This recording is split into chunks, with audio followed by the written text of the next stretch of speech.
NASA's new program for human space exploration is called Constellation. For the first time in a generation, we will be traveling beyond low Earth orbit, returning to the Moon, and expanding human presence to Mars. Exploration must be taken in steps. Because we learn from every journey, there is a link between every place we go.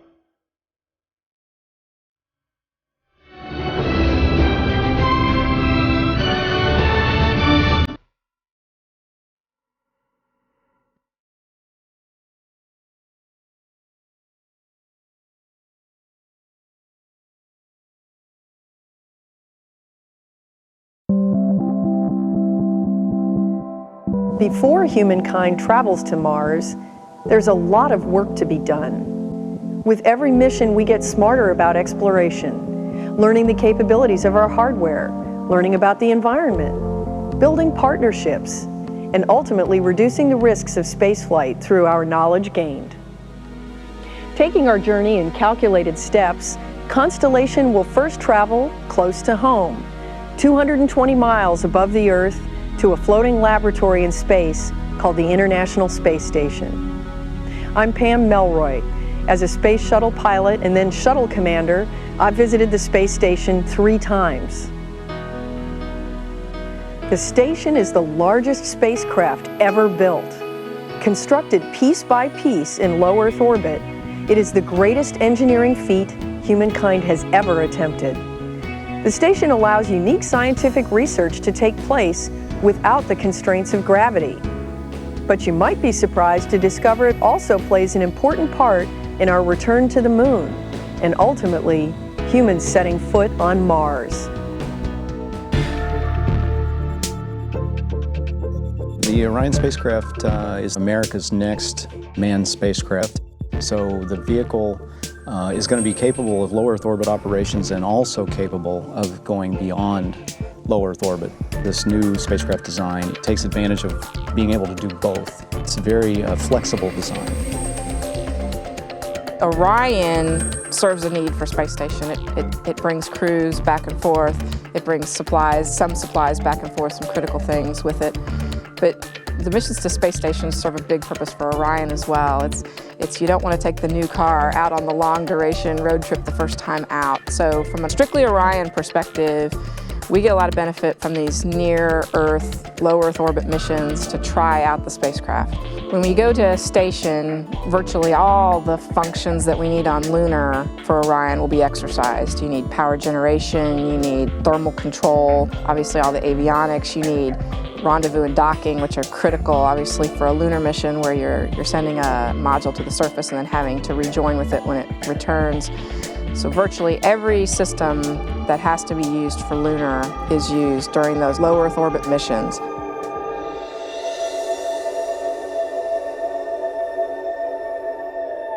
The normal crew rotation on space station is getting to be right around 6 months. Crews will sometimes be a little shorter to that, but it's a unique opportunity in that the crews do stay for months at a time. As we all know, when you put a human into a gravity-free environment, it's a new environment for the body, and the body is a very plastic thing and adjusts. And so your bones start to lose bone mass. Additionally, your muscles also become weaker because you're not using them every day to fight gravity as you do here. And even your ability of the body to control itself from a sensory motor standpoint, how your brain controls the actions of your body, has all been developed against a gravity environment. When that goes away, your motions have to be basically reset. The entire human research program that NASA is currently working with was very carefully reviewed to focus the efforts during ISS on answering constellation-related problems, answering exploration-related problems. For example, we are actively looking at pharmacological countermeasures to bone loss, to exercise and nutrition as countermeasures to both bone and muscle loss, and specific types of training for the crew to help manage their sensory motor problems. And so station is a unique opportunity to look at both how the human changes during that time and how, as a support organization, you have to adjust and support those people to allow them to function when they get to the place they're going to go. Building on our experience in low Earth orbit, Orion and its lunar lander Altair will travel over 200,000 miles to the Moon. The missions will be far more complex than the Apollo lunar program. Astronauts will be able to land anywhere on the Moon, stay longer than the Apollo astronauts were able to, and explore the Moon like never before.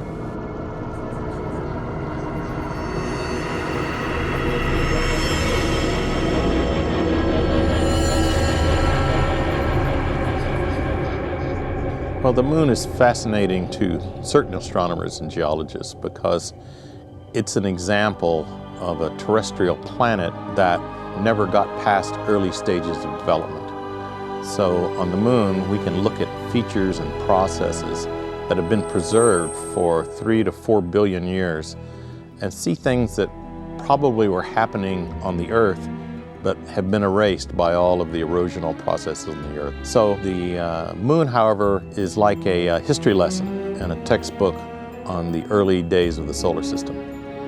The Apollo missions were 3-day missions to equatorial regions, and they did do some scientific exploration of the areas around which they landed. But in the Constellation program, we're going to the Moon to be able to learn how to live there, to stay there, to use resources that are present to enable our missions and deal with these problems in a situation where the crew is further away from Earth. The Constellation lunar exploration scenarios fall into 2 different categories.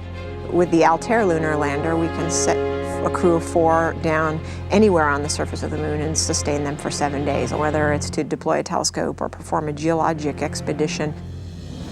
There's another configuration, another variant, if you will, of the Altair lunar lander, and that's called a cargo lander. And this Altair cargo version will enable us to deliver large pieces of a lunar outpost infrastructure, like a big habitat or several pressurized rovers or a large power generation capability.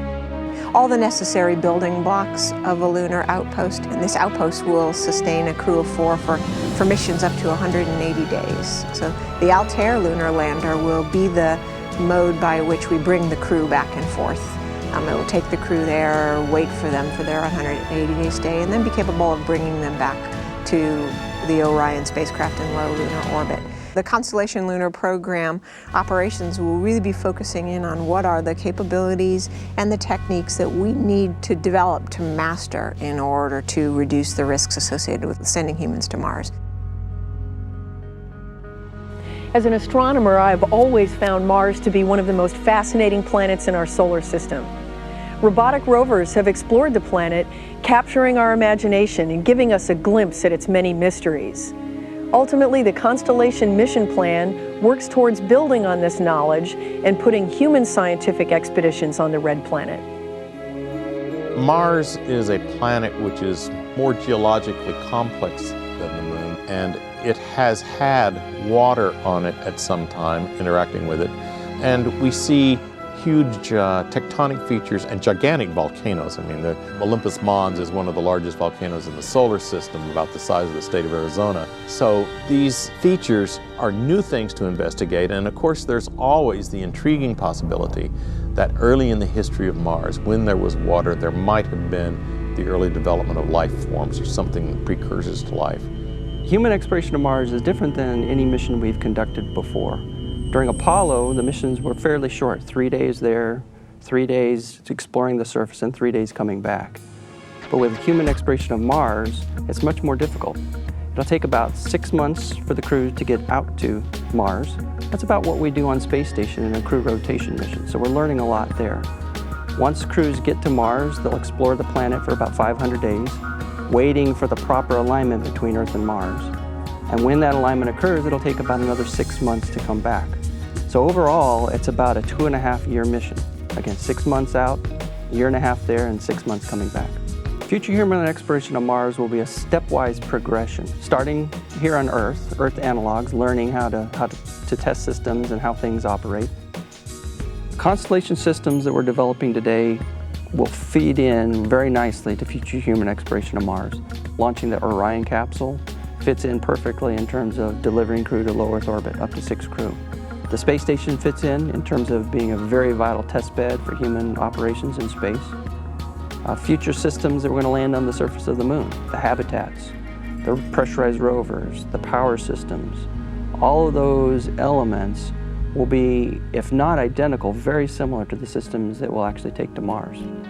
So everything we're doing today within Constellation has a very strong feed forward from the space station to the moon, all the way to future human exploration of Mars. We don't have a firm time frame of when we might send humans to Mars, but we know it's going to be a few decades in the future. That means that today's children who are just entering elementary school may actually be the actual astronauts who fly those missions.